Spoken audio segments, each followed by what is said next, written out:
உங்களுக்கு வந்து கோல்டு பாடி இருக்கு, உங்களுக்கு சைனஸ் பிரச்சனை இருக்கு அப்டின்னா, நீங்க வந்து இத வந்து ஹீட் பண்ணாம அப்படியே மட்டும் வச்சுறாதீங்க தலையில. இது ரொம்ப ரொம்ப இந்த ஆயில் வந்து ரொம்ப ரொம்ப கோல்டான ஆயில். ஆக்சுவலா ஹீட் பாடி இருக்கவங்களுக்கே இது நல்லா ரியாக்ட் ஆயிரும்.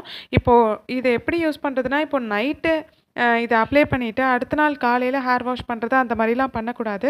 இத டெய்லி ஹேர் ஆயிலாவும் யூஸ் பண்ணக்கூடாது.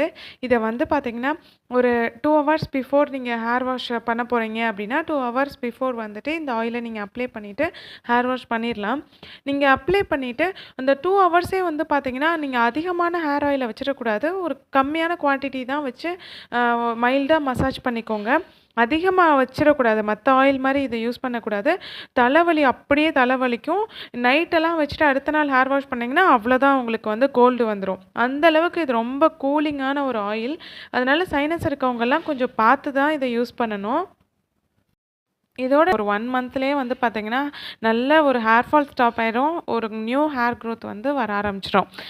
இந்த ஹேர் ஆயில் வந்து பார்த்தீங்கன்னா, அ இப்போ ஒர்க் பண்றவங்களுக்கு, இப்போ டைமே இல்ல, எனக்கு வீட்ல நெறைய ஒர்க் இருக்கு, இல்ல ஆஃபீஸ் நெறைய ஒர்க் இருக்கு, எனக்கு வந்து என்னோட ஹேரெல்லாம் டேக் கேர் பண்றதுக்கு எனக்கு டைம் இல்ல அப்படின்றவங்க எல்லாருமே வந்து பார்த்தீங்கன்னா, நீங்க பேசாம இந்த ஹேர் ஆயில் வந்து யூஸ் பண்ணிக்கலாம். வேற எதுவுமே உங்களுக்கு தேவையில்ல. இது அழகா வந்து நீங்க இந்த ஹேர் பேக்லாம் இப்போ ஒரு வாரத்துக்கு ஒரு தடவ இல்லைன்னா மாசத்துக்கு ஒரு 2 தடவ அந்த மாரி போட்டா கூட இந்த ஹேர் ஆயில் நீங்க ஒவ்வொரு ஹேர் வாஷ்லயும் யூஸ் பண்ணிட்டு வந்தீங்கன்னாவே உங்களுக்கு போதும். அவ்ளோ ஒரு எஃபெக்டிவா இருக்கும்.